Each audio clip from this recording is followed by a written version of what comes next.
Les Catalans accueillent à nouveau les Merengues pour le compte des demi-finales retour de la Coupe. Avec 12 points d'avance sur les Madrilènes en championnat, les hommes de Xavi Hernandez touchent au but pour le sacre, mais rêvent désormais de réaliser le doublé. Et pour valider le bon résultat obtenu à l'extérieur, le coach barcelonais espère pouvoir compter sur Ousmane Dembélé, absent depuis la fin janvier. Touché musculairement, le Français a fait son retour à l'entraînement, et la possibilité de le voir présent sur la feuille de match n'est pas totalement à exclure. Des sources au club laissent la porte ouverte à son retour.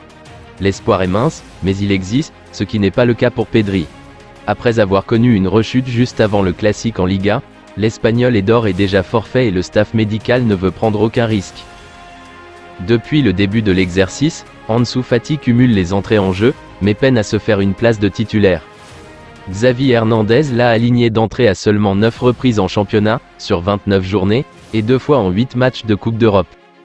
À 20 ans, il se retrouve actuellement 5e dans la hiérarchie des joueurs offensifs, de quoi voir des cadors européens, dont Manchester United, venir taper à la porte des dirigeants barcelonais pour un éventuel transfert.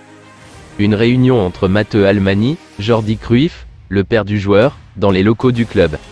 L'objectif était notamment de discuter de la situation du joueur qui lui veut absolument rester pour s'imposer, même si son absence dans la dernière liste de l'Espagne l'inquiète. Les Blaugrana veulent aussi lui faire confiance dans le futur, tandis que son agent commence à tâter le terrain. La vérité sur le possible retour de Messi au Barça. Toutes les spéculations autour d'un retour de Lionel Messi au Barça ne seraient que du vent. Pour le moment, le champion du monde 2022 n'aurait discuté qu'avec le PSG et il n'y aurait aucune discussion en cours entre Lionel Messi et le FC Barcelone. Jonathan David, meilleur buteur du 21e siècle chez les Dogs, et que ne cache pas vraiment son attirance pour ce maillot. L'attaquant canadien a été très clair sur le club de ses rêves. « Barcelone a toujours été mon club favori depuis que je suis petit », a-t-il notamment glissé. Il n'y a cependant que très peu de chances que Jonathan David puisse partir au Barça l'été prochain, le LOSC attendant au moins 50 millions d'euros sur son transfert.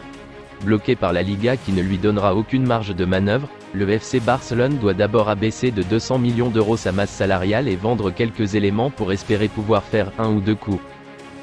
L'ailier suédois de Manchester United, Anthony Elanga a réagi aux rumeurs de transfert avec le FC Barcelone et à son manque de temps de jeu au sein de l'équipe d'Erik ten Hag.